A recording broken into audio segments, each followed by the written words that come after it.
Hello, everyone. Welcome to another edition of Under the Macroscope, our weekly podcast from Skybound Capital. And we're going to change things up a bit today. We are going to put me in the hot seat, answering the questions. Skybound research analysts Josie Davis and Ross Muller are going to be asking the questions. And that's because today's subject is sport, both professional and amateur, and the effect of the global pandemic on sport in so many ways. So Josie, Ross, good to be on the other side of the table today. Thanks, Matt. It's nice to be reversing the roles today.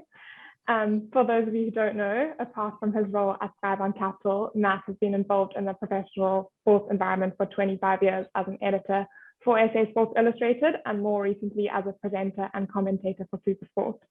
So for the first question, let's go back to 2019, pre-pandemic, with South Africa ending the year on a high and winning the Rugby World Cup. Matt, what did you see this doing for the country in terms of both bringing people together and for the economy? And what role does sport play in South Africa in general? Okay, so a multifaceted question to start. And it's amazing to think that it's almost 2 years since that amazing day in Yokohama, Japan, the 2nd of November. And if I go back even further, Josie, to 1995, when South Africa won the Rugby World Cup then, and what it did for the country at a time of potential turmoil. I just recently watched with one of my kids the movie Invictus, produced by Clint Eastwood, where the story of Nelson Mandela using a potentially divisive tool in the Springboks, which had been dominated by white South Africans for so many years, and using that as a tool to bring people together. And the result went the right way on that occasion, and his confidence was vindicated, as the movie so graphically retells. 2019 was quite similar in many ways, in that we had our first Black South African captain in Siya Kolisi. We had a team that was genuinely representative of all sectors of South African society, a team that the broad cross-section of the public could support. And on top of that, a country that was going through an enormous amount of challenges: economic challenges, political challenges, gender-based violence challenges, and various members of that team along their journey choosing to take ownership of some of those challenges and use their platform to raise awareness and attention around them. And look, it would be naive to say that sport has the cure for all ills. It certainly doesn't. We know that. But what it does demonstrate, unquestionably, is what one can achieve when you put aside your differences and work together. And that might sound like a cliche, but I firmly believe that it's not. If you look across that Springbok team that won the Rugby World Cup, their team mantra was stronger together. And here they had participants and team members from all walks of life in South Africa, all creeds, all races, many different backgrounds, different languages, but they celebrated their difference and they embraced their diversity, and they channeled that into a very powerful force, which was ultimately successful on the highest stage. So as an example of what can be achieved by embracing diversity, it was a wonderful example. And does it affect economies? Hard to say. I think if you look at the recent Lions tour, which had to be played in front of empty stadiums, great sadness, because the Lions playing a world champion side would have attracted enormous interest from traveling fans, and the obvious knock-on effect for economy. So yes, I think sport has an invaluable role to play in help sustaining certain sectors of the economy, certainly around tourism and food and beverage and the like. I mean, international sport attracts enormous numbers of traveling supporters, and it's been immensely sad to see that hasn't been possible this year. Matt, you bring up a really important one there, the Lions tour. So if we had to fast forward to 2020, COVID hit, sport all but disappeared for a while. As economies have begun to reopen, what role has sport played in this recovery for professionals, the amateurs, as well as the fans? Yeah, another multifaceted question. I think for professional sportsmen, it's been incredibly taxing, a huge amount of uncertainty.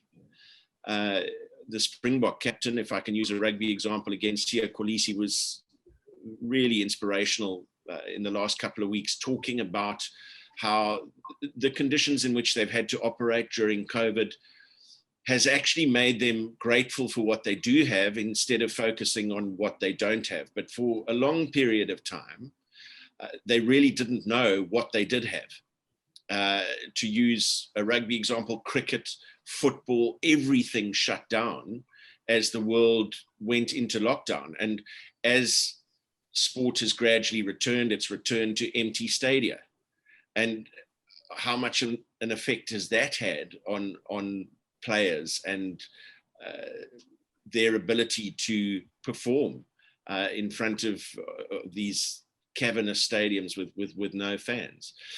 There was the uncertainty and the anxiety around payment. You know, these are professionals who earn their living, yes, from doing something that they love to do in sport, but their very existence was under threat. And with no medium to long-term plan in place for what they would do post their sports careers. So I think from a mental health perspective, it's been a very taxing time, as it has for many other people, make no mistake. It has placed enormous pressure on broadcasters to produce content, to warrant license fees and subscription fees. Live sport, I can speak from a personal perspective, live sport is such a critical part of the offering of a DSTV, for example. And with no live sport available, you know, you need to start sweating the archive and making sure that you can put content out there that is engaging people who are at home and who are locked down and looking for entertainment. I mean, this medium that we're using now of Zoom, it became a really important broadcast tool, because at least we were able to access past players, current players, talk about you know, what they were going through, past experiences, etc. So like so many other industries, broadcasters had to find new ways of doing things. So at a participatory level, and maybe we can go into this in a little bit more detail, you know, obviously amateur sport has remained largely closed. You know, we've been through almost 2 years where schools haven't participated against each other in fixtures here in South Africa. Clubs have not been able to operate, and they really are the lifeblood of professional sport in the long run. You know, having a system through which players can come through and qualify and present themselves for potential higher recognition. So I think there's been challenges right across the board. Yeah, no, it definitely has. And Matt, we've also previously spoken on previous podcasts about the change in global demand for goods and supply troubles due to the backlogs and the shipping issues. You mentioned the participation sports. What has this had effect on the sports that have risen up now in recent times, and those sort of effects? Yeah, I think I can give you two practical examples, just anecdotally and from my own experience. A game that I used to cover a lot as a broadcaster is golf. And I love playing the game. And golf was really going through a bit of a lull prior to COVID. And if there was a sport that had to say, well, we've actually come out of this okay, it would be golf, because it was one of the first sports to be allowed back. It is largely outdoors. You're able to physically distance yourself from an opponent. It's not a contact sport. Lots of fresh air, and was seen as actually a really good way of getting out and walking 6.5 kilometers if you hit the ball straight. And the feedback I've got from a lot of people I know in the industry, particularly the retailers, is there is unprecedented demand for golf equipment, and they can't get it out of suppliers in the US and Europe quickly enough. The demand has been extraordinary, and interestingly, particularly amongst young people. So you would have people leaving school who would have had a pathway in team sport, and particularly football, rugby, cricket, etc. But there's been no university amateur team sport apart from the Varsity Cup, which operated in a bubble, which had its own challenges, but very little for the non-elite post-school sportsman and sportswoman to participate in. So golf has become a thing. We've seen enormous uptake in golf. And I think the same is true of cycling.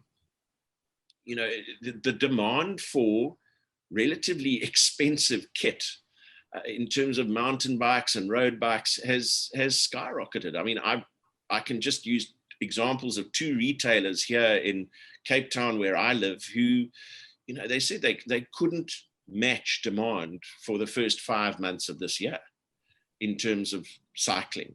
And whether that's e-bikes or mountain bikes, there's been a mass take-up in participation. Again, outdoors, relatively distanced, and people need to exercise. And a further aspect of this is gyms. I was speaking to the managing director of a large gym chain here in South Africa, and they've managed to hang on by a thread, but having 50 people at a time inside a gym when you're actually allowed to be open at all is not conducive to building this sort of aspirational fitness and exercise environment. So people have had to do things themselves, and that's largely outdoors. And I would definitely argue that golf and cycling have been two of the major beneficiaries of that.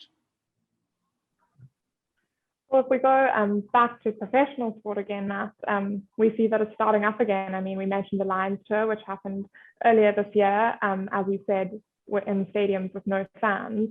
But the Premier League is going ahead, going into its second week now, and there's a pending Rugby Championship. How are these events going ahead with stadiums of fans, and what differences and challenges are you seeing with the organization of these? Well, Josie, can I say, I wish the Premier League hadn't actually started last weekend, because I'm an Arsenal fan, and Arsenal lost 2-0 to Brentford, who haven't played in the Premier League for 74 years, and they got promotion, and they promptly went and beat Arsenal by 2-0. But even I was able to look past the result and see the absolute joy of people being back in stadiums.